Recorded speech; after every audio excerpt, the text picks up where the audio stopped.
Now you want to get nuts? Come on, let's get nuts.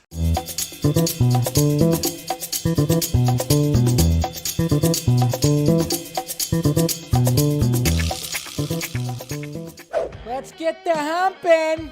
What's happening, everybody? How's everybody doing today, huh? Welcome to Film Junkee Live on July 6th.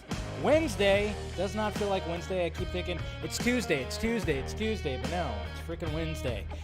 Short week, which is great when it comes to, short weeks and, work and all that stuff. But man, I'm just all thrown off right now. What's happening, everybody? Who's out there, huh? Make sure you smash that like, thumbs up. Make sure you subscribe to the channel. Make sure you have the notification bell on, doing all that stuff. And, notifications, all the stuff. The sock meds are all down below. You want to support the Patreon, do that. And then, of course, follow me on all the other various stuff that is all around my face. What's happening? All right, I should probably turn that on. There we go. Hurry. Well, I try to hurry as fast as I could. Just sign cable up. If only were that simple, right? What's going on, Ryan? Hey, we got Jay Sinise, if I'm saying that right. Party time. All right, let's see who else. Fear Jason, what's going on, buddy? Hey, Regular Neil, been a while since I've seen you, bud. Good to see ya. What up? All right, we got Mr. Sly right here. What's going on, Jose? Let's get to that humping, right? Zed, yes. Frantically editing, okay. Get it out there. I got time. I talk a lot, so, you know how that is. What's going on, Stephanie T? Good to see you. We got Selena Kyle here. Hello, darling. If only that were the case, right? Hello there. Night Hawk, Stephanie. How's it going? Other Stephanie, or Steph, for short. my little nickname for it, stuff. Anyways, Legend's here too. If I saw, there he is. What's going on, Legend? Good to see ya. All right. Really, hey, I could. Rolled up sleeves and all that stuff. Definitely could do that. What are you talking about? Yes. Draga. We got Draga here as well. We got bringing back Tomahawk. Oh, okay. We got Bruce Wayne here. That's always good. It's always good to see Mr. Wayne here. We got Rosemary. Hi, Rosemary. Hank Deasy. What is up? Faux Sheezy. Hey, we got Captain Gator Girl right here. Good to see you, Nikki. All right. And we good? We're good. I think we're all good. All right, guys. Hopefully you guys had a good Wednesday. Like I said, we're already halfway done with this week. It's just blowing right by with the short week, with the holiday and everything. Hopefully you guys had a good day. I had a pretty okay day. It was fine. Wasn't as crazy as yesterday, but it was all right. It was all right. So, but hey, here to talk about some movies. We're gonna be talking about more about hey, Fear Jason. He's not a new member. He's been a member for 7 months. So thank you, sir. Oh, I should probably turn that back on. There you go. 7 months. Thank you for being a member. If you want to become a member too, we do a members only stream every Wednesday. So right after this, you guys could talk to me right after the show. Do all that, pick my brain a little bit. We'll talk about some stuff. We got some interesting things to talk about. I mean, some things came out today that's not even one of the topics. I was like, I'm not going to make it one of the topics. But we'll talk about it because it is part of the tweets. It is definitely part of the tweets. But I figured, you know what? Looking forward to Clerks 3. I was like, I'll do a live reaction. There's a lot of trailers that came out today that will, what's the one with Viola Davis? I forgot what that's called. I'm already drawing a blank on the title, but that one came out today. Looks awesome. She looks badass. And then Amsterdam also. We'll talk about that as well. So I appreciate it, man. Appreciate it. Thank you for being a member there, Mr. Eric, for 19 months. Look at you go. Look at you go. You guys are awesome. I appreciate that. All right. And then, that's pretty much it. So let's get to these tweets, huh? Let's make sure I'm where I'm at. Nope, not quite. I was right there. Damn it. Where? Oh, I had it saved, but damn. All right, never mind. Hold on. Give me a minute here.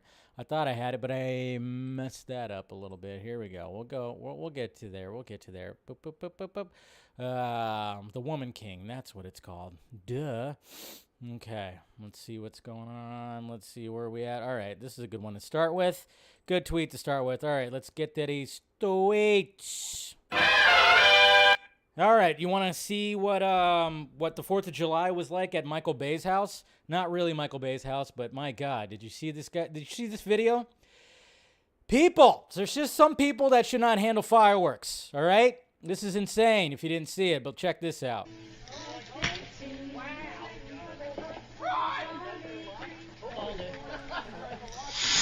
So that goes off, blows up on everybody. And then they have fireworks over here, and then it gets lit up, and then here we go.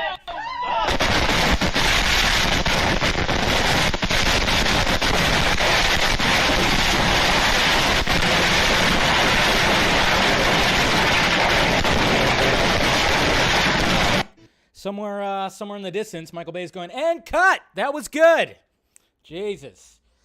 Relax right there, man. Yeah, some people should not be handling fireworks. Yeah, so all their fireworks, if you notice right here, they light off a firework right here. The rest of their fireworks are over here. So when this got launched up, you can actually see it when it goes off. First off, they messed up on that one.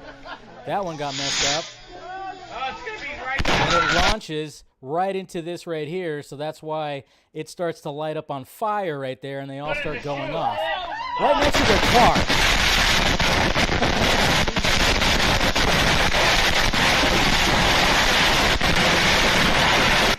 And I like that it's brought to you by Simply Safe. That's right, guys. This video is brought to you by Simply Safe. SimplySafe.com for fucking idiots like you that are handling fireworks. Gotta love that. It's crazy. Oi. Yeah, they're lucky. They're lucky that the car didn't get the gas tank didn't get tripped or whatever the fuck. They're just lucky that didn't happen. Hey, here's an alternate scene for Multiverse of Madness right here. When Professor X goes in. That's right. Doing some moves in his little floating wheelchair right here. I mean, come on, look at that. That's right, he got a ramp and everything, doing tricks and everything. Can't even handle his stuff. So that was a pretty funny video. It was posted. And then we got David Ayer right here. He apparently he's flying somewhere, not sure where, but he was taking some beautiful video of the clouds right here. And I love the caption right here. Posted without any intent other than to share something I think is aesthetic. So make sure with that. Hey, 19 months for Mr. Jose right there. Celebrate your country by blowing up your car, America. But yeah, we got David Ayer right here. Yeah, so nobody overlook it. Don't think this is any kind of hint of everything. But the only intent is showing that aesthetic. So that's very beautiful right there.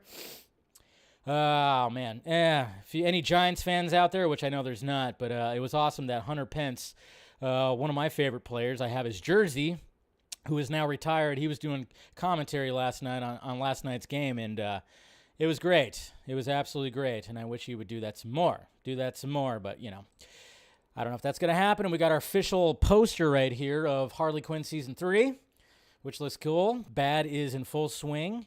Got everybody right here. Bane, Clayface, King Shark. We got Batman and Gordon right here. Yeah, and then, of course, in this garden right here with both Harley and Ivy on the swing right there. Love it. Got another poster for Clerks 3 right there. That's right, coming soon. Obviously, I'm going to be watching it. I do like the tagline that Kevin Smith put for this. They're too old for this shift. Nice. Very nice. I do like that. I do like that a lot, so that's good. And, hey, we got the poster for Amsterdam. Also, this is one of the trailers that came out today. Today was full of trailers. Kind of nice. Kind of cool. But we have the new David O. Russell. David O. Russell, that's right. David O. Russell movie, Amsterdam, that has a star-studded cast that has Christian Bale, Margot Robbie, John David Washington, Chris Rock, Anya Taylor-Joy, Zoe Saldana, Mike Myers, Michael Shannon, Timothy Olyphant, Andrea Rosenborough, Taylor Swift, Matthias, can't say his last name, Alessandro Navallo, Rami Malek, and Robert De Niro. That's right. Yo. If you guys watch the trailer, it looks really good. Looks like Christian Bale definitely is going for that Oscar again because it's Christian Bale, and he's looking really skinny again, too. I'm like, yeah, I worry about that guy's health when it comes to all the weight shifting that he does. But it looked really good. But if you notice, guys, this poster, what does it say when it says director down here? Okay, does it say David O. Russell? No. It doesn't say David O. Russell. It says from the director of American Hustle and Silver Linings Playbook, which, of course, were nominated for Academy Awards and all the stuff because, they're good movies. They are good movies. But the reason why they're not going to put David O. Russell's name on there, because he's kind of a piece of shit. He's kind of not a good person. If you guys have looked it up, just type in David O. Russell, sexual harassment allegations, a lot of stuff. There's been stories talked about where he's not exactly the friendliest director. I'm just kind of going, how does he keep on making these movies with these big ensemble casts? Why do they keep, and then repeaters. There's people, Christian Bale was on American Hustle. What's his name? Bradley Cooper was on both American Hustle and Silver Linings Playbook. But yeah, if you actually look that up, I'm just kind of wondering, how does this guy keep on, first off, getting work and getting this ensemble cast, and is probably going to be nominated for Academy Awards. But yeah, there's a reason why they're not putting his name on the poster, apparently. And it's just kind of funny. But yeah, if you look that up and everything, so lest we forget his treatment of Amy Adams during the filming of American Hustle, not sexual harassment, but he was abrasive. Yes, she did mention that. Thank you, Eric. Yeah, there was no sexual harassment when it came to Amy Adams, but apparently it wasn't too pleasant of an experience sometimes, even though, God damn it, Amy Adams was superb in American Hustle. Jesus Christ. Ow! Man, those outfits that she was wearing, I tell you what. But anyways, yeah. It's just kind of funny because with all the stuff that, when it comes to harassment and everything like that, I'm just surprised that how is David O. Russell still able to pull this kind of stuff off? And apparently he's just not really the best person to work with. But hey, what can you do? It's just kind of funny how that is. But I'll still watch the movie. Still looks good. If you guys haven't checked out the trailer, looks pretty good. So, and like I said, stellar ensemble cast. But David O. Russell, hey, I think the clock's ticking, bud. Anyways, okay. And then we got a poster for the Munsters right here, for Rob Zombie's The Munsters, as you can see right here. Again, I'll watch this. Looking forward to it. Kind of, I like Rob Zombie. I like the fact that this is actually going to be pretty true to the TV show, even though I was more of an Addams Family guy, more of an Addams Family kid when I was growing up. And I like this. The Oys! The Oys, not the boys, but the Oys. That's pretty cool. I like that.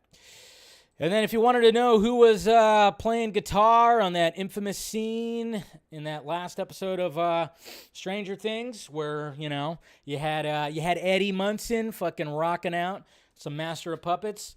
Apparently, this is the guy who was actually playing, who actually was doing like the notes, the close-ups, of course. So I was kind of hoping that what's his name, the actor, was actually doing it, but he was probably just mimicking. Doesn't really know how to play guitar, but that's the guy who's actually, full on. When you actually saw him doing the solo and everything like that, that's the guy that was pulling that off right there. So that's the double for Mr. Munson right there, which is pretty damn cool. So yeah, he's the one. That's his fingers right there when he was doing that solo when it came to Master of Puppets. So yeah, Eddie guitar hand double. Hand double. He's a hand double. That's who he is. Yeah. Exclusive. We've talked about Stuart Betty, whatever the hell his name is. We've talked about him before when he was one of the people that was pitching the Obi-Wan movie. Apparently, according to him, when it came to who originally won the fight against Obi-Wan in the early version of Obi-Wan Kenobi, apparently it was Vader. This is what he had to say right here when it came to more details from his script right here. He goes, so it's actually how I got it all going. I convinced them, I said to them, so the big radical idea was Obi-Wan must have left Tatooine at some point in these 19 years. And further than that, we must have had a confrontation. He must have had a confrontation with Darth Vader. And they were like, neither of those things can happen. I was like, well, no, that must have happened. And they're like, why? And I said, well, there's a moment in Return of the Jedi when Luke hands himself over to Vader and he says, there's still good in you. I still believe there's good in you. And Vader replies, Obi-Wan once thought as you do. And I pointed out to them that at no point do you ever see that happen in Revenge of the Sith. Obi-Wan just goes to Mustafar and they have a big fight and he leaves him to die. And they're like, oh my God, you're right. They must have at some point. So if anybody is still complaining about the whole Darth Vader and Obi-Wan facing off again before New Hope, shut the fuck up. Because right there, in the actual canon, in the original canon, he says, Obi-Wan once thought as you, that there's still good in you. And I thought they, obviously we didn't see it in this form that it was originally supposed to be, because if you guys didn't know, I talked about it, last week or 2 weeks ago, that it was originally supposed to be a trilogy of movies, but, Lucasfilm, they shit the bed, and, well, when it came to Solo, and they got all nervous, and they decided not to do it, now we have a series, which, that's good, but a lot of people were complaining, like, no, there's no way that Obi-Wan Kenobi and Darth Vader ever had a fight before New Hope, or, after Revenge of the Sith and before New Hope. There's no way that ever happened. But apparently, he saw the dialogue. He really examined the movies and said, hey, guess what? That line right there proves that they came across each other once again. And I was like, oh, shit, that is true. So there you go. So you gatekeepers on Star Wars canon, like it's the fucking Bible, relax. But apparently when it came to Darth Vader, yeah, he said, and I followed up with, how does someone talk about Darth Vader betraying and murdering Anakin and actually believe it? There's got to have been more there. And then Padme saying to Obi-Wan as she died in his arms, there's still good in him. And then the idea that he thought Anakin was dead, he thought he killed his brother this whole time. So she was wrong, but now he's alive, and oh my God, maybe she was right. Maybe there is still good in him. So where did Vader get the sense that Obi-Wan thought there was still good in him? It was really that line in Return of the Jedi that convinced them to hire me to write the story. Bam! And then it says, to me, Vader is in this period is so obsessed with Kenobi, so obsessed with revenge that what you did to me, you know that he just wants to put a lightsaber to him. And he doesn't want this to last another second. He wants to kill this guy. In my film, he was under pressure from the Emperor from the beginning. Forget Kenobi. That's Anakin. Let that go. Focus on the present. We've got this problem and this problem, and Vader just can't let it go.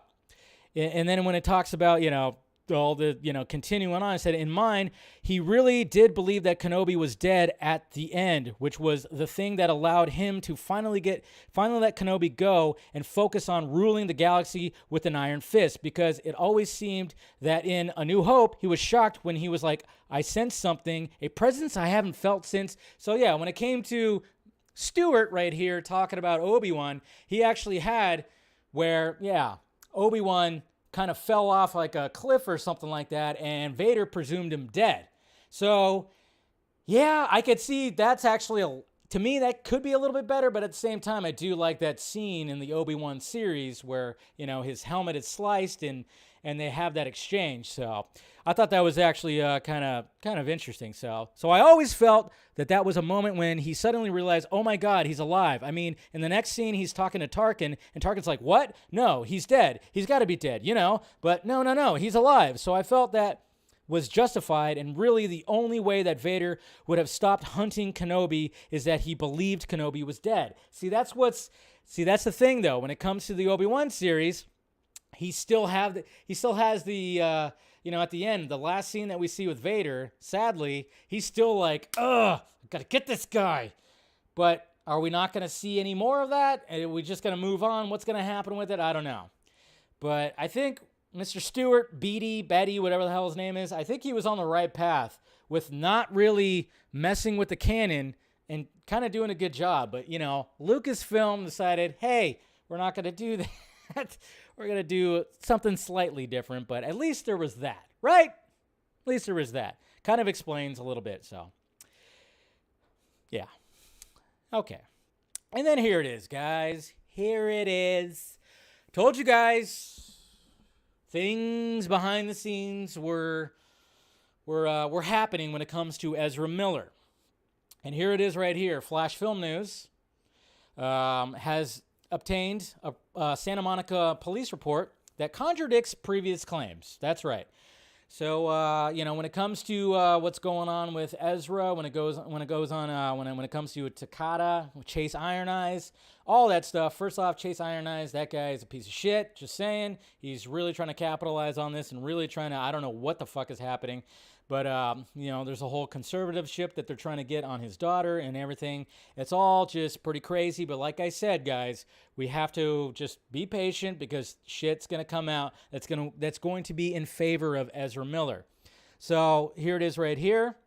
The police report, bullet points right here that they posted. PR initially filed by Chase Iron Eyes, not Sarah. Ezra closed a door on Sarah, not repeatedly slammed. That was the claim, that he repeatedly slammed the door on her, but that didn't happen. Police were not at the scene. No mention of Gibson or Ezra pulling a knife. So here's the incident report right here that they posted. Shows all that. Of course, there are going to be some things that are redacted and everything, but it says right here, RP's daughter and male subject attempted to leave location in an Uber. RP attempted to intervene and prevent daughter from leaving. Vehicle door was slammed on RP's arm, and she was shoved away from the vehicle. So, yeah, there were still some things that happened with there because, it does happen. But, yeah, so the claim was, here's the text message right here. Hey, photo. And this is I think this is to Chase Iron Eyes, if I'm not mistaken. I think you have the wrong account. you are working against Ezra Miller, right? He kidnapped Takata, and Chase said, oh, no, this is not the Chase. He kidnapped Takata, and Chase said, you may be helpful. Oh, yeah, right, blah, blah, blah. Yes, he assaulted her in the street and slammed her arm inside a door and pulled a knife on her. Nothing about the knife. Nothing about the knife right here. It even said it right here in Rolling Stone. As it's highlighted right here, Takata pulled out a knife, threatening their mother. Nothing about the night. Then, of course, it's saying right here, Ezra was slamming the door on my arms. Slamming the door on my arms, Jumping Eagle said. I started hollering, Ezra, stop. The police eventually came out. Ezra and Takata had gone. So it's just more stuff that's coming out. Like I said, there's even more stuff that's going to be coming out. Ezra brutally and repeatedly slammed a door on Sarah's arms. So, yeah, repeatedly slammed the door. That's bullshit. That's what was in the Rolling Stone article. But, of course, as you could tell from the police report, it was just one little slam. And, who knows? It was probably in anger or whatever the hell, and probably didn't mean to. Ezra probably didn't mean to do that. But, yes, this is what came out. This is what Flash Film News had at their disposal right here. And then, of course, it continues right here. May 31st, Londi Germain, Keep Siegel. Geez, these names, I tell you what. Through a private DM on Chase's behalf, claimed she was with Sarah, Jumping Eagle, and Ezra pulled a knife on Sarah. However, she's not mentioned in the report nor in any other published article, and the report does not mention Ezra pulling a knife. Yes, they claim that Ezra pulled a knife, but there's nothing on the report that says that. June 9th. Rolling Stone first reported on this incident in Santa Monica, which stated Sarah initially filed the police report. The report shows Chase initiated the filing. Upon our arrival, we met with RP, later identified as Redacted, advised that he arrived from North Dakota. June 11th, Chief Bear Cross wrote the last Real Indians and publication owned by Chase. Yes, he owns a publication, by the way, that's posting a bunch of nonsense, claiming Ezra slammed a car door on Sarah's arm multiple times, and Gibson, not Ezra, pulled a knife. Per the report, the vehicle door was closed on Redacted right arm. No mention of a knife. July 1st, in an interview with The Independent, Sarah claimed the police eventually turned up at the scene, but Ezra and Takata had already gone. However, the police report shows that police showed up to the 662 Ozone Street, 6 minutes away from the incident. Though an altercation did happen in Santa Monica, details from May 29th incident changed multiple times. Since May 31st, third parties on Chase's behalf have made unsubstantiated claims about the incident via private DMs and publications. That's right. So yeah, more stuff coming out. Hey, and then Saggy is here, who if you're paying attention to what she's posting on her channel and her Twitter, she's posting the bullshit too. How's it going, Saggy? Good to see you. And yeah, like I said, if you're not following her, she's really, when it comes to the incident, when it comes to Ezra and all the incidents and the people involved, yeah, she's got a lick on that too. So I think you're doing some streams and everything, and she's kind of bringing to light more stuff that I don't even know, when it comes to this stuff. So, yeah, when it comes to that vintage devil person, girl, whatever the hell, how she was on Enosh's channel. Enosh interviewed her. Apparently that all went sour, and yeah. So if you're not following Saggy, she's got some stuff that she's doing too. So she's covering a lot of this too and really backing up Ezra. Like I said, guys, this is just the first little wave of things that are going to be coming out that's going to be in favor to Ezra. Not saying that, obviously slamming a door on someone's arm, not a good thing, yes, but they claim that it was repeatedly. Like he did a fucking Fisk Kingpin on goddamn, Daredevil, and was slamming someone's head in the car door like crazy of their Escalade or something, It's like, no, it wasn't like that. No knives, no nothing like that. I'm just saying. Crazy. Yeah, so, like I said, Saggy is in more of the know when it comes to a lot of the bullshit. So if you want to check what she's doing out, make sure you subscribe to her channel, follow her on Twitter. She's really been going after the BS that's been spewed out there. But this is just like the first little wave that's going to be coming out. the police report right here that Flash Film News has obtained legally. So if anybody, I know some people are like, why do they put their watermark on it? Yes, I know, and I complain about watermarks too. But the thing is, though, guys, they obtained this themselves. People behind this account really did obtain that. So I can understand why they put the watermark on it, because hopefully websites out there will start, hey, we got this police report that totally is just like negating some of this other stuff. And I can understand why they put maybe the watermark on this, because they obtained it legally themselves. Just saying. Like I said, I told you guys, stuff was coming out. So anyways, Ezra, still got some time. Hopefully the stuff that continues to come out will help shine the light on the bullshit that is happening with this situation. So, okay. That's done now. All right. And then we got Super Pets posters, which, you know what? I'm looking forward to this movie mainly because of this. Because the Bruce is loose. That's right. I mean, they're definitely doing with the alliteration right here. But Keanu Reeves voicing Batman in Super Pets, I'm all for that. I'm all for that. I was kind of like, all right, maybe I'll check out this movie. But when we found out that Keanu Reeves is voicing Batman and we saw the little trailer with him as Batman, I went, okay. I am looking forward to this movie. Apparently, it's tracking pretty good. Hopefully, it does. And I've made the joke that I wouldn't even be surprised if Super Pets does better than Black Adam, which is crazy. But yeah, we got numerous character posters that came out right here. Lois Lane, Olivia Wilde. That's who she's voicing. Life in the Fast Lane. Zing! There you go. And then we got Aquaman right here, which is Jermaine Clement. Bring a towel. I mean, yeah, you're going to get a little wet when it comes to Aquaman. Flash, John Early. Keep up. There you go. Cyborg. He's had some work done. Yes, he has. David Diggs. Like it. And then, of course, we got our Green Lantern right here. Dasha Planko, ready to glow. So, yeah, numerous character posters. I think there was a few more. There was one for, Superman and Wonder Woman. I didn't retweet them all, but... I'm not going to lie. I'm actually kind of looking forward to Super Pets. Again, Keanu Reeves voicing Batman. That's what did it for me. That's what really did it for me. And again, there's a possibility it might do better than Black Adam. I'm just, sad if that's the case, but you never know. National Treasure Edge of History Disney Plus series will start revealing its secrets with a sneak peek at Comic-Con. But apparently it doesn't have Nicolas Cage. Why does it have it? Come on. Oh, doesn't have Nicolas Cage. Why? No.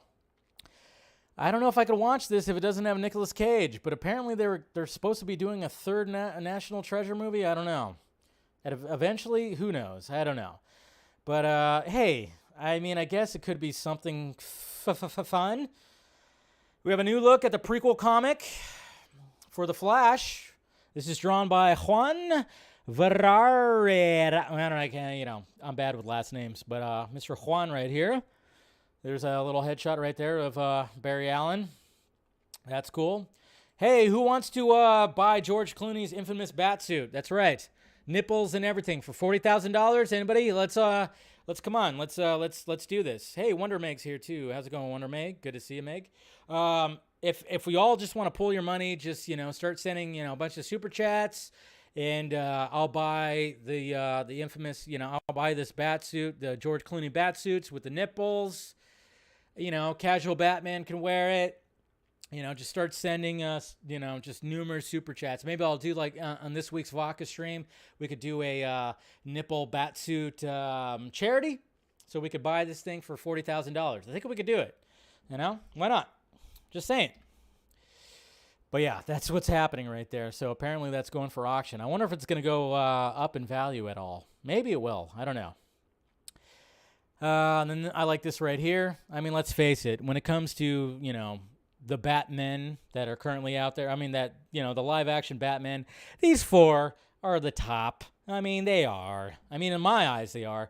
Nothing against Val Kilmer or George Clooney or Adam West, but, let's face it, Michael Keaton, the original cinematic Batman, and of course Christian Bale, Ben Affleck, Batfleck, which is still my favorite, and then of course Robert Pattinson right there, showing their various different stages of looking at their costumes right there. So that's pretty cool. And then what the fuck is this? All right. We're going to be talking about Thor: Love and Thunder, and I'm going to be seeing it this Thursday. But I have to. I just continue. I just don't know about that. Did you guys see this? So Entertainment Tonight, they had a little set visit when it came to Thor: Love and Thunder, and apparently Taika Waititi and Chris Hemsworth gave a little tour of New Asgard. And when it comes to New Asgard, yes, that's right, guys. In New Asgard, they have an ice cream shop that is called Infinity Cones. Infinity Cones. And you literally have Thanos' gauntlet holding an ice cream cone. That's right.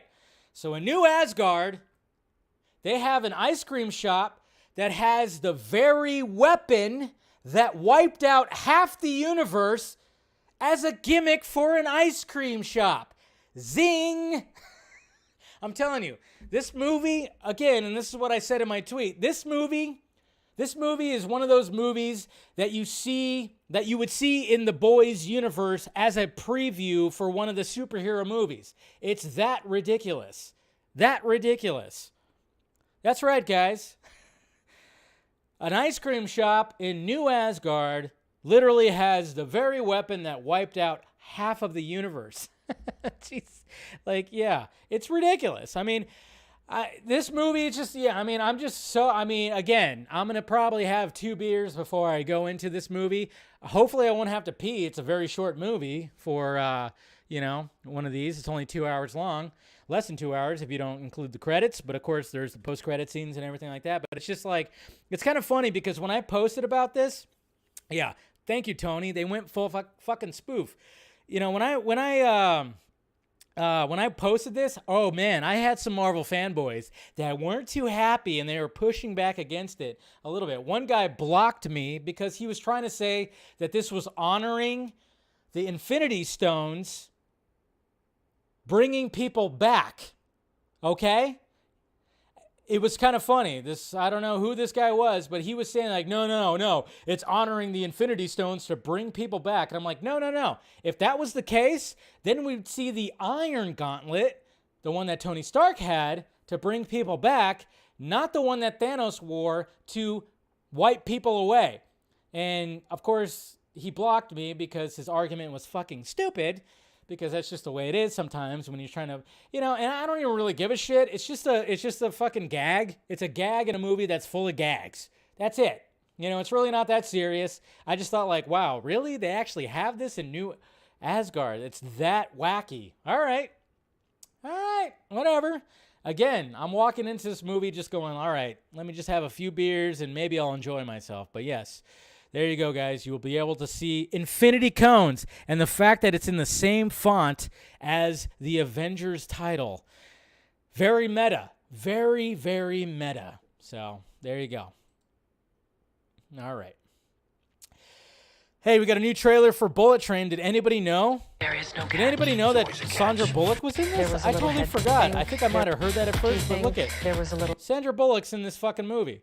So is Michael Shannon. I can't wait for this movie. It's going to be great. I have a feeling that Bullet Train's going to be one of my favorite movies of the year. But yeah, I was like, well, yeah, Sandra Bullock's in this movie too. Crazy.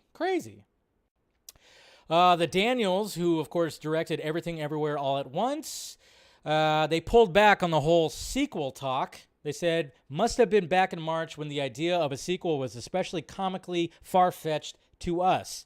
So don't expect the sequel to Everything Everywhere All at Once, which I say good. Because that movie's fan-fucking-tastic. Love this movie.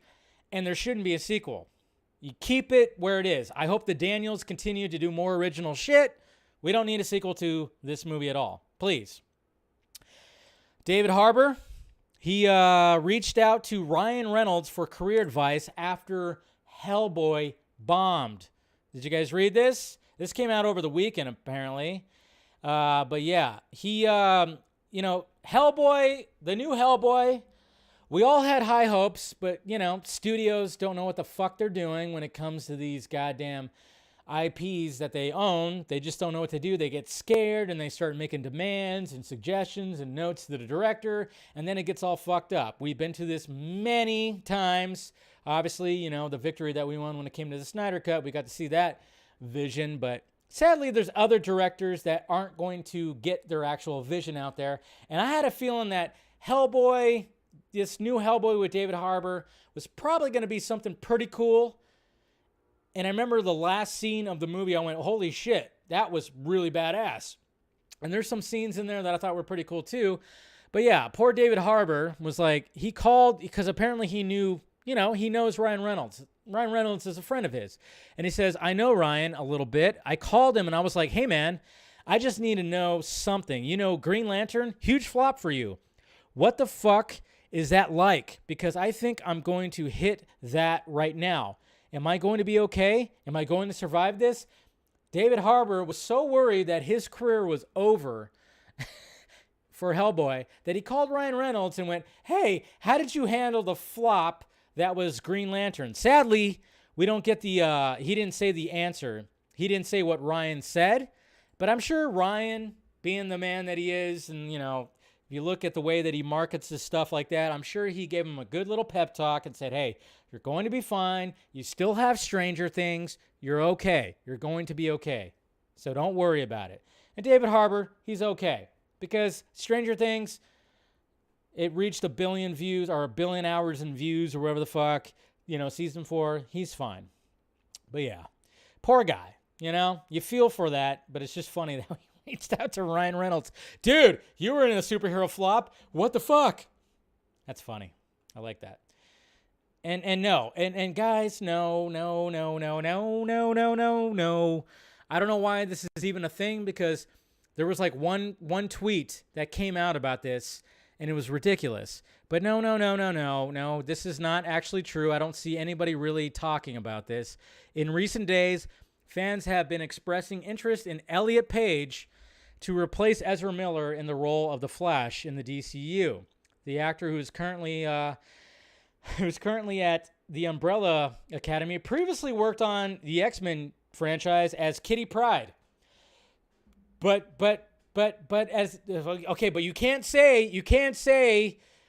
you can't go back and watch X-Men Last Stand and look at the credits and see the different name. You can't say the different name. Don't say the different name. You might get canceled, banned, or whatever the fuck. But I'm sorry, but no. First off, Elliot Page, 5'1" and like 94 pounds. I don't know if we want a Flash like that. Okay? Not really. No. Let's not go this far.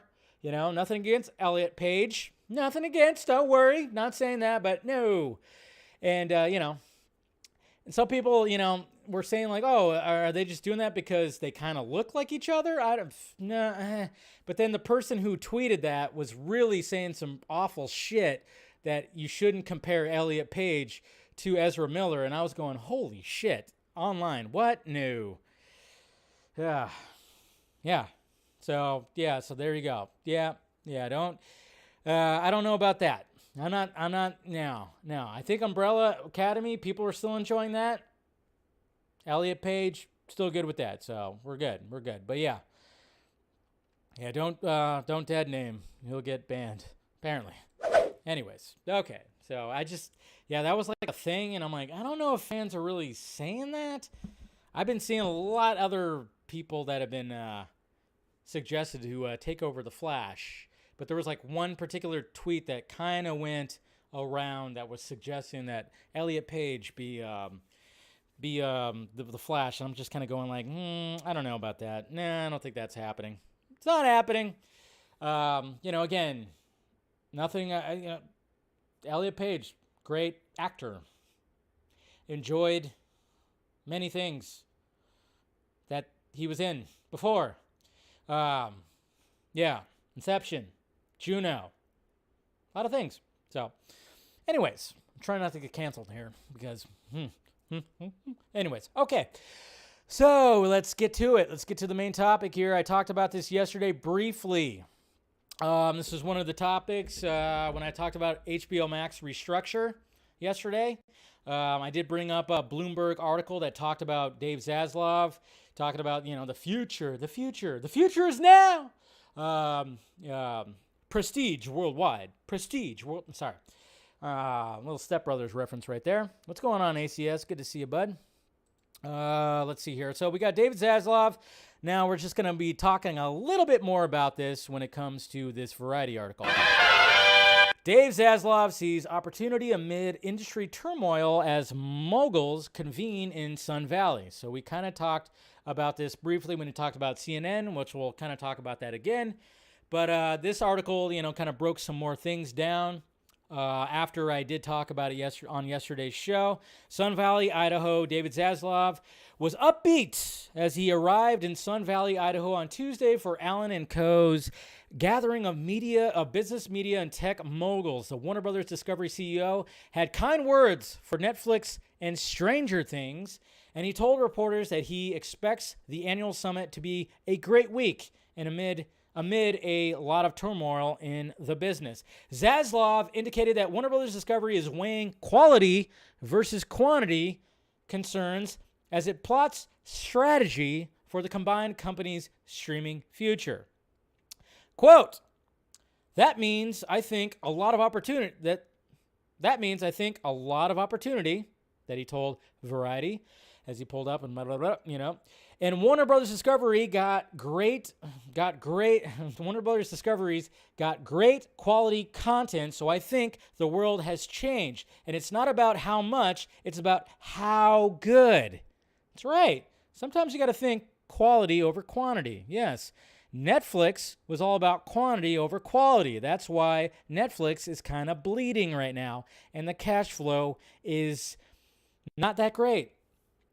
So I think the world has changed, and it's not about how much, but it's how good. And so we're pretty excited about our new company and getting to see everybody in this beautiful setting.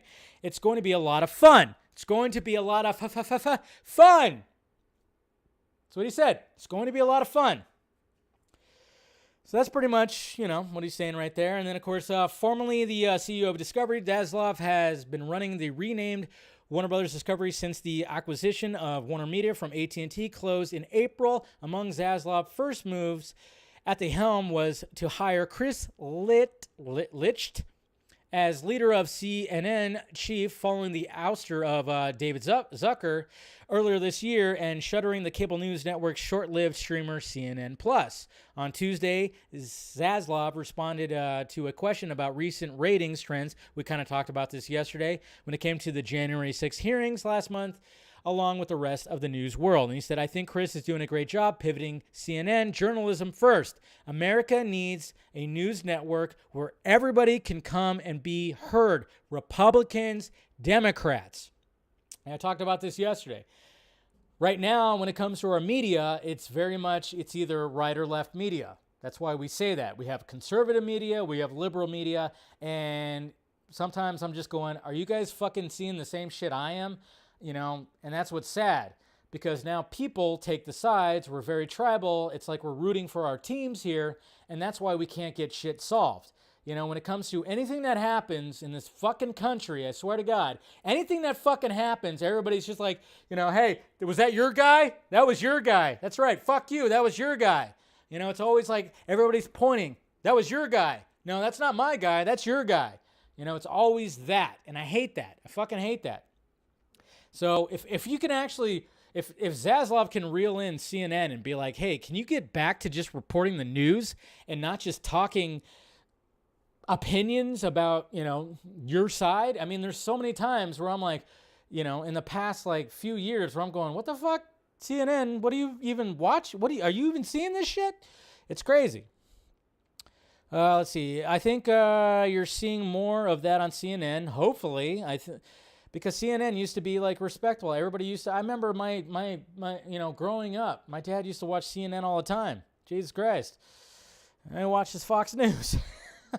It's the greatest news brand in the world with the greatest journalists, and we're going to lean into that. We're not going to look at the ratings, and in the long run, it's not going to be worth more. So he's talking about that. Ratings. He's just trying to be like, all right, we have to have a quality product. We have to have a quality product. This has to go with the movies. This has to go with what's happening with the DC universe, whatever is trying to be right there. Obviously, I've told you guys that they're looking for a DC head and nobody wants a job. And then I was catching word that maybe somebody's going to actually take the job. But now it seems like it's back to the whole thing of like nobody wants the fucking job to run DC studios or films or whatever the fuck. So we're still stuck with Walter fucking cocksucker Hamada. That's what sucks. Speaking of competitors, Zaslav answered a reporter's query about how Netflix's experimentation with rollout strategy for Stranger Things Season 4, which was broken into 2 volumes released just over a month apart, might affect Warner Bros. Discovery's own idea for rollout across its streaming platforms. And he said right here, Stranger Things is great, terrific show. And Netflix is a great company, Reed and Ted. Speaking, of course, of Netflix co-CEOs, Reed Hastings and Ted Sarandos, both of whom arrived at Sun Valley Conference earlier Tuesday. And I think if we do quality content that people love, we've got to create more content that people will pay for before they'll pay for dinner or they'll rush home to see. And that's our focus. Great storytelling, and that's what Netflix is focused on. Well, maybe right now. Netflix was, original content was, Jesus Christ. It was not that great sometimes. Even though I like watching shitty sci-fi movies, I don't mind that. But yeah, there were sometimes where like, oh my God, how much crap is on Netflix right now? And I think we continue to do great content, we'll do great. So what does this have to do when it comes to DC? Well, I mean, again, Zaslav is looking at the numbers. What's going to happen on July 19th? The digital release of Zack Snyder's Justice League. Okay? You better believe he's going to be looking at those numbers. And I know that there's still, when it comes to the Snyder fandom and even the DC fandom, everybody's still going like, what the fuck, Warner Brothers, fuck them, they're always like throwing shade.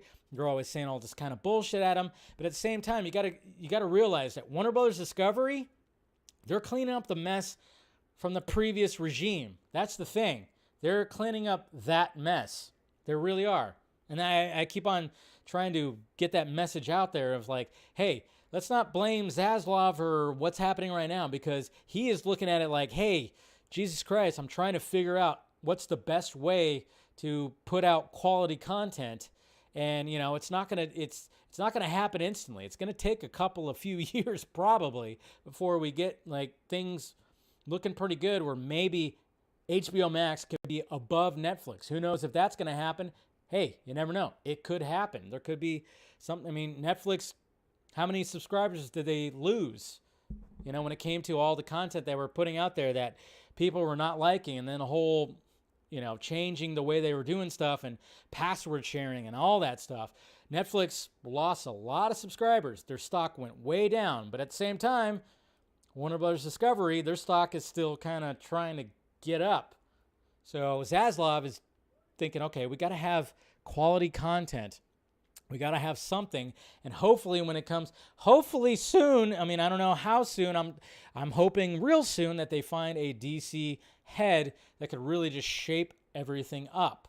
Is it going to be too late for certain things? It might be. Like when it comes to the whole Henry Cavill, Black Adam, Superman thing. I mean, we were trying to push that. And you better believe that David Zaslav saw that. That's why I was like, push it. And I don't know how much it trended when Dwayne Johnson tweeted that whole Superman tweet that happened on, Saturday or whatever? And I was telling everybody, hey, go tweet this. I don't know what the trending numbers was. Maybe somebody can tell me that. I don't know. But I'm just saying that he's paying attention to that. He's going to pay attention to the numbers when it comes to digital downloads of Zack Snyder's Justice League. He's going to be looking at that too. I guarantee you. That's why I said, even if you own it, still throw money at it. If you have some money, I'm not saying if you're, trying to, I mean, obviously the fucking economy is kind of shit right now, gas is like, $17, whatever the fuck it is right now. I mean, Jesus Christ. I get it. Like, if you don't want to throw money at it, okay, that's fine. But if you have money to throw at that digital download, throw it at it. Let it be known that, hey, this is the kind of content that we want. So even if, like, Zach doesn't end up coming back, maybe Zaslav and whoever the DC head is goes, okay, people want something that's in the vein of this, and maybe we can salvage some of this right here. Maybe they can finally offer Cavill that contract that he wants. He doesn't want to just come back for a fucking cameo. No, he wants a movie. He wants movies. Yeah, he'll do the cameos, but he wants the movies. He wants to be Superman. He also wants to be James Bond, apparently, too, which, that could happen, but I'm just saying. Cavill.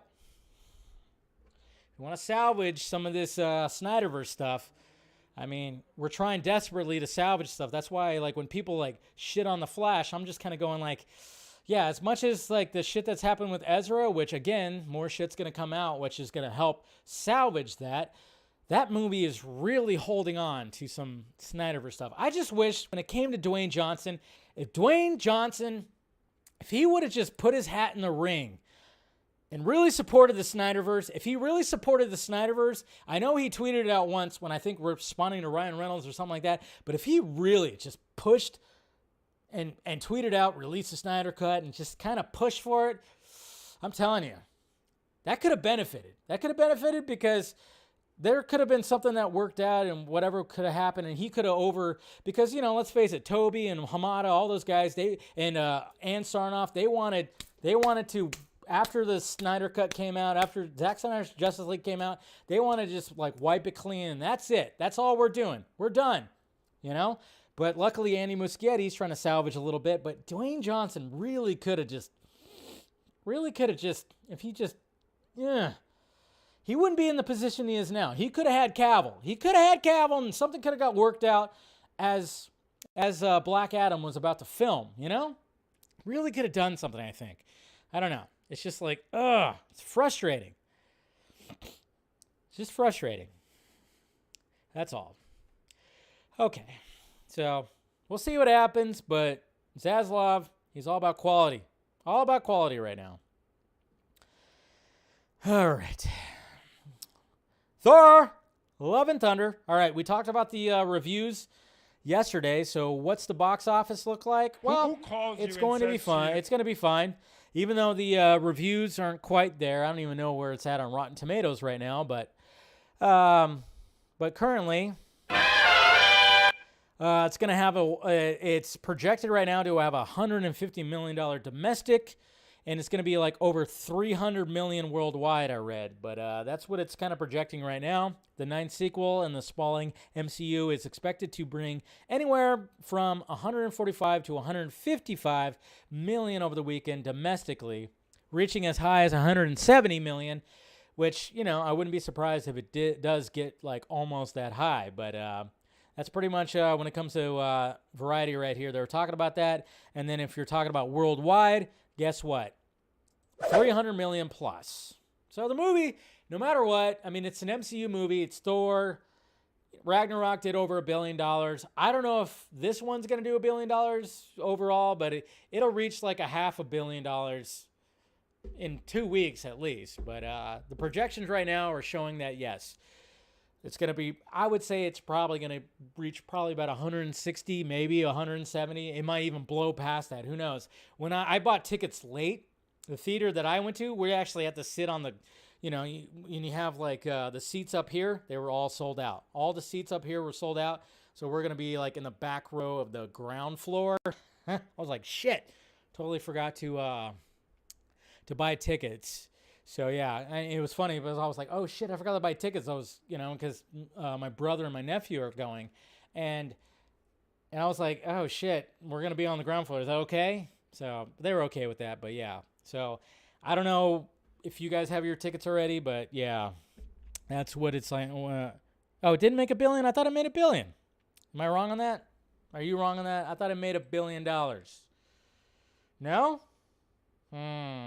Hold on. Did it make a bill? I thought it made $1 billion there, Jacob. Hold on. Thor.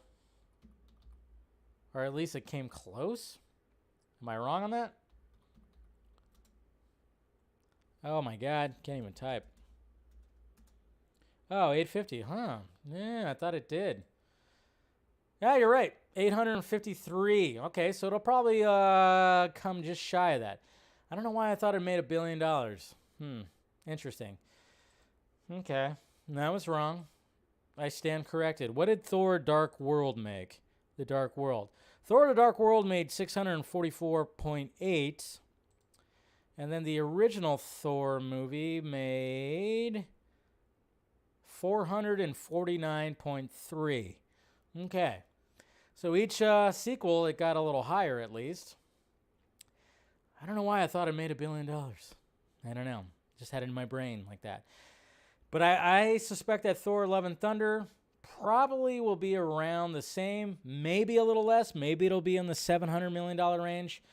But I'm probably going to be wrong. But I guess we'll see when it comes to Sunday. Thor Sunday. Thor's Day. So there you go. It's a joke factory, right? Yeah. 800 and, yeah, so. Now, you're right. I was wrong. I don't know why I had it in my head, but, yeah, that's the case. So thank you for correcting me, Jacob. Finally, you actually gave me some good information at one guy. You're a numbers guy. Well, thank you, Jacob, for being a numbers guy. I appreciate that. So, all right. So, yeah. So I suspect it's going to probably almost come close to that. Will it exceed Ragnarok? I guess we'll see. But curious to see what the audience score is going to be on Rotten Tomatoes, because the critics are kind of mixed. We talked about it yesterday. If you didn't check it out, check out yesterday's show by going over what the critics are saying. But I think the audience score will probably be higher. Maybe. I don't know. I think it'll be higher. You know how it is with these damn fucking movies. Clerks. All right. I haven't watched it yet.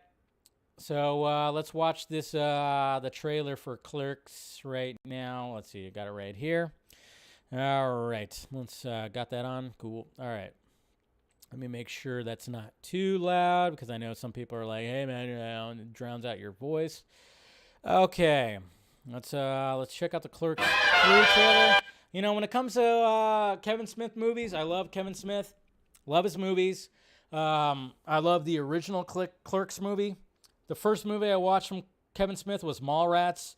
That's still probably one of my favorite movies of his. I love the whole View Askew universe. He was doing a connected universe before Marvel was doing a universe. This was back in the 90s.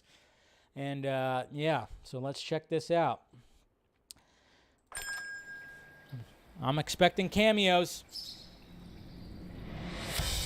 There they are. There they are. They're still playing hockey on the rooftop. Okay. That's how we did it in the 90s, son. Makes sense. Can't catch my breath, man. Really? Should I try mouth stuff? What is this, a Tinder date? Get off of me. Oh, shit. Mr. Dante! I need an ambulance at the Quick Stop. Saved my life, man. Wish I had a life worth saving. What are you talking about? Sit around and watch the same movies over and over. I always thought you could have made a cool movie. You're right. I'm living on borrowed time. No more watching movies. I'm gonna make a movie!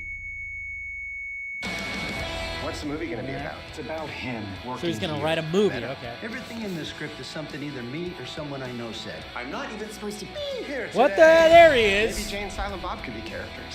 Jay and Silent Bob are like C-3PO and R2-D2.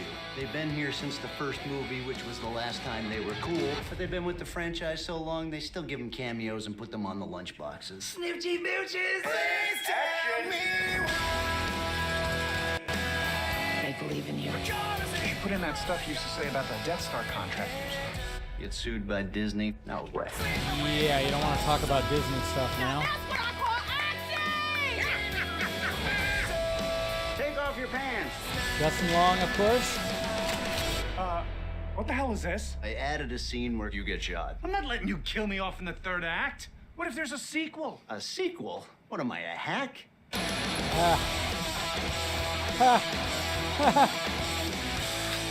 That's a big joint. I think it needs more weed. Well, there you go. And there you go. I'm so fat. True t-shirts. Yeah. I like it. I like it. You know, if you haven't been with the franchise or the whole universe since the beginning, yeah, it's probably not for you. But it's for me because I love that original Clerks movie because Kevin Smith made that. He like maxed out his credit cards.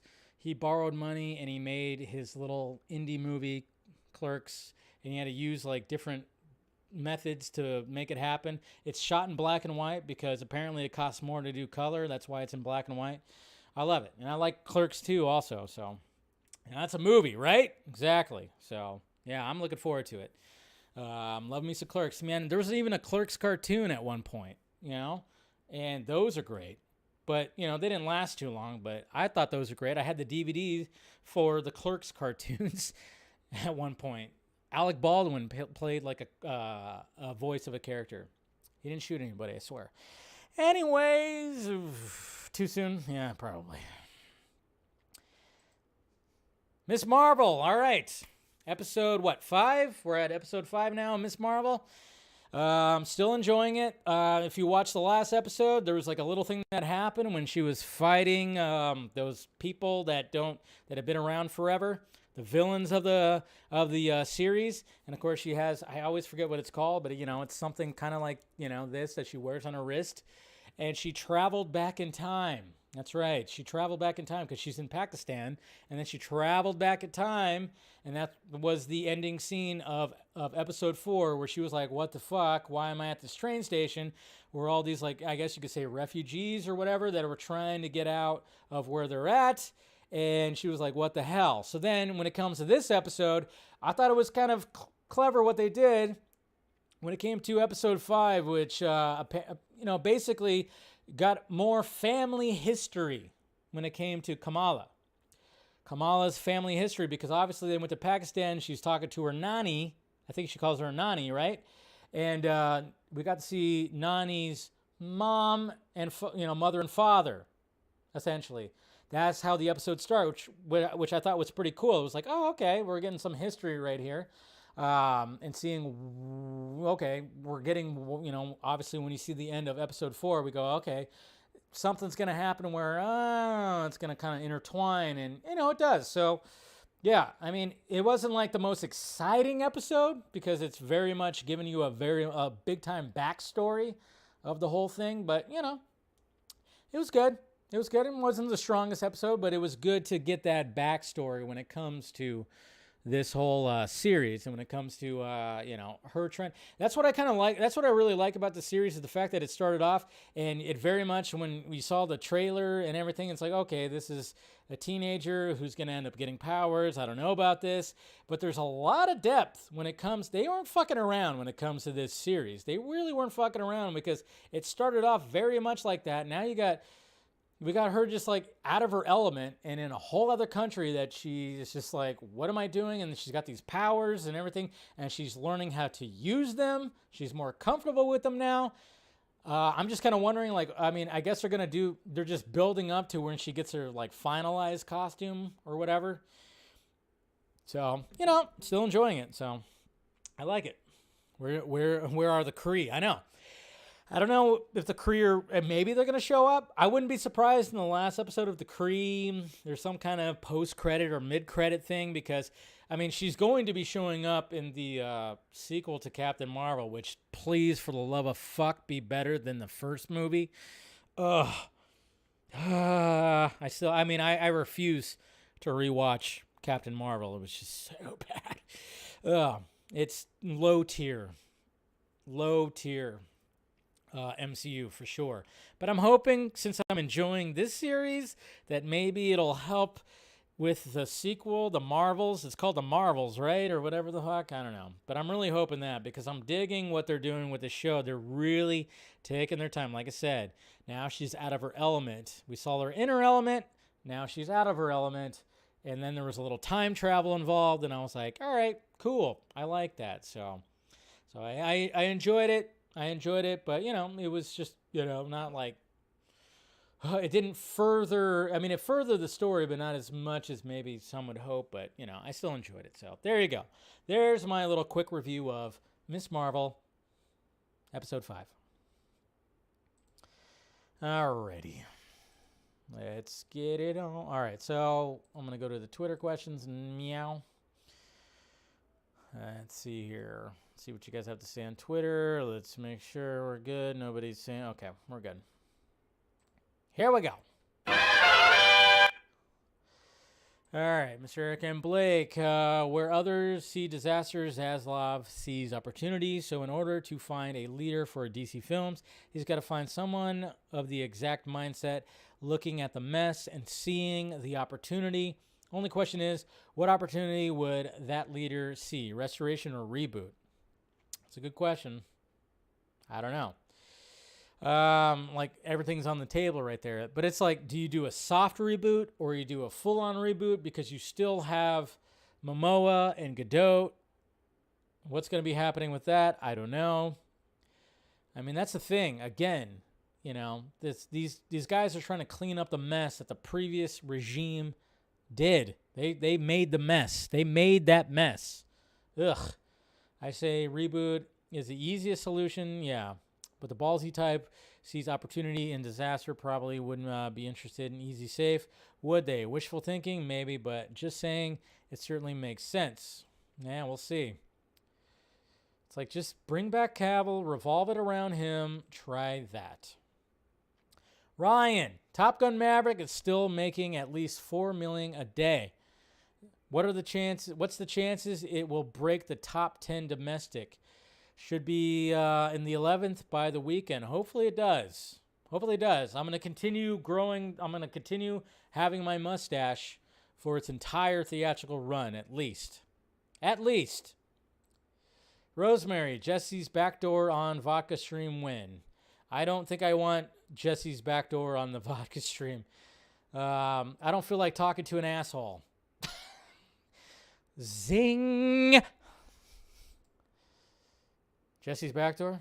Yeah, Jesse Allen's backdoor. No, Rose, you will be. Oh, yeah, look at that. See? They're talking about you. They're talking about you. Tet! Just in time. So what is this? 2019? I invited another friend. I hope. Doom. Yep. Oh. That's pretty good at it. I like that. Oh, man, what the fuck, man? Get your... They got this too.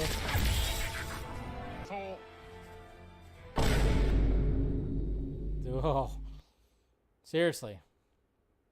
Not again, Dwayne. Not again. We get that. Yeah, not again. Not again. I like that. Good job. Good job. Was that Zed? It was Zed that did that, right? I like it. I like it. It's a good way to ask a question or at least show something. That's pretty cool. Kenny Crowley Jr. Okay, I haven't seen this name before. Hey, Davey, as far as the future of DC films and DC entertainment, and will the DCU be rebooted? My thoughts. Holy crap. He's got a whole thing here. I think yes, no, 50-50. It will depend on what happens with Ezra's version of the Flash, Barry Allen, if he will be recast. There's no Ed. You don't say casted or recasted. It's cast. By the way, Lucas Till would make a great Flash, Barry Allen, in DC films if that happens. Also, if there will be more cameos in the film. No spoilers for Superman and Lois Season 2 finale, but part of the Arrowverse and was set on its own Earth. Tyler has for me been a far better Superman Clark in live action in recent years. Not going to say better than Henry, but he's played two different versions. Yeah, he's part of the Arrowverse, and then now not so much. I like Henry Cavill as Superman, but his Clark Kent has not been developed as much like the TV version of Superman Clark Kent in Superman and Lois on CW, in the DC TV played by Tyler Hoechlin, which he is. Yeah, which he is, of the character over the last 7 years on TV. He is more like Christopher Reeve's version from Donnerverse Superman films, personality-wise, and Superman and Lois is a great TV series. Go watch it if you can. Also, Tom Welling, Clark Kent in Smallville was great. I've watched the first season of Superman and Lois, but I haven't watched the second season yet, so I have to catch up. But, there needs to be more development when it comes to Henry Cavill's Clark. Definitely does. Cooper Knox. I'm a lover of very long movies, and I agree with James Cameron's stance on long movies. Film Twitter just needs to use the bathroom more often. I agree. Oh, yeah, intermissions. They can bring that. Let's all go to the lobby. Joe Britches. If Zaslav greenlights any additions to Snyderverse, such as Justice League 2 or a Batfleck movie, do you think they'll be for theatrical release or HBO Max? Well, I mean, to me, I'm just like, get the whole Batfleck movie out of your heads, because it seems like Ben Affleck is only going to come back to not have a major role in anything. I think that's kind of out of the picture, even though I'm like sad that's the case, because I would love to see his Batfleck movie. But I mean, you'd have to put it out in theaters. I mean, now that theaters are back, you would have to put it out in theaters. There's no way.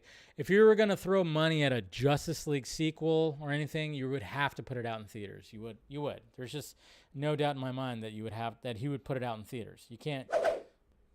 I'm sorry, but you can't. But all right, guys. So just to round up everything right here. I mean, when it comes to Zaslav, when it comes to Ezra, look what happened. More stuff that came out.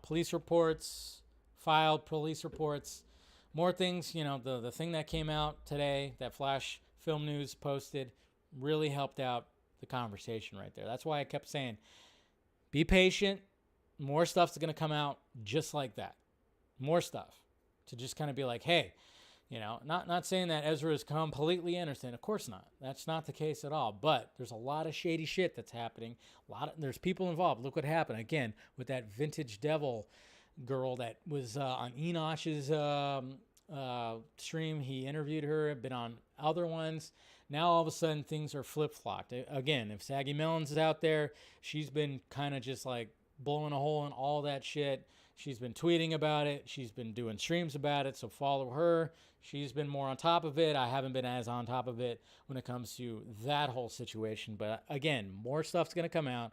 And then when it comes to just talking about what Warner Brothers Discovery is going to do, I mean, again, that's another patient thing. I know there's like people out there thinking there's going to be like this 100-day plan, and I'm like, I keep on seeing like people kind of reference that, the 100-day plan. I'm like, it's going to take a little bit. It's going to take a couple 100 days for shit to actually get back to where it should be. Again, don't listen to the people that think they know how all this shit works. That's what I always kind of tell you guys. Don't listen to these scoopers that are just like, think they have their fingers on the pulse. They don't. They need content for you to tune in. And, occasionally they'll get some things right. Sure, that's what happens. I mean, obviously a broken clock is right twice a day, right? But, don't listen to that stuff. I mean, I've heard that, and I'm just going to go, no, it's going to take a couple 100 days. It's going to go well into 2023 before this whole thing, before we actually realize what's going to be happening when it comes to DC. And when we get this DC head, that's when it's going to really be like, all right, what exactly is going to happen when it comes to all that? And your guess is as good as mine on who and what that person's actually going to do when it comes to those type of movies. All we can do right now is, hey, support movies if you want to. Don't. That's perfectly fine. It's whatever. Whatever you want to do. I know, like, some people out there, like Miss Mattia right there wants to listen to some of these scoopers. That's fine. If you want to do that, that's okay. I warn you when they're wrong, that's fine. You don't have to listen to me. You don't have to listen to them, or you can listen to them, or you can listen to me. You have the option. That's what's great about this whole thing. You can listen to them, or listen to me. If you want some false hopes, hey, go for it. I kind of try to give the information as I'm hearing it and how how it is right now because it's all a complete mess. It's all a complete mess, but we'll see what happens. And, yeah, if you're going to go see Thor Love and Thunder, hopefully enjoy it. I hope I can somewhat enjoy something. Maybe I'll come out surprised. You'll see my first reaction tomorrow. I'm seeing it at 6:10 my time tomorrow. So expect my first reaction to probably be uploaded by 9 o'clock Pacific Standard Time. Probably like that because I still got to drive home, you know. So expect that. See what I have to say. And, yeah, that's about it. And members, we're going to be doing, of course, a post-show stream right after this, so you can pick my brain a little bit more. And maybe I'll get a little more candid with things. And, yeah, that's all I can really say when it comes to all this. And Vodka Stream got guests coming on. So that'll be fun. So look forward to that. No Film Junkee Live tomorrow, of course, because short week. It is Thursday tomorrow, so. But I have some guests coming on tomorrow, and that'll be on the Vodka Stream on Friday, so that'll be a lot of fun. All right, guys, smash that like, thumbs up before you leave. Make sure you subscribe to the channel. Hit that notification bell if you haven't already, so you know when I'm doing this stuff. Follow me on all the sock meds with all the links provided down below. Patreon, everything right there. If you want to be a part of the members-only stream, become a member, hit the join button, do all that, and we'll talk a little bit after this. But everybody else, I'll see you guys on Friday. Drink in hand, all that stuff for the Vodka Stream, and I appreciate you guys spending time with me today and yesterday. I'll talk to you later.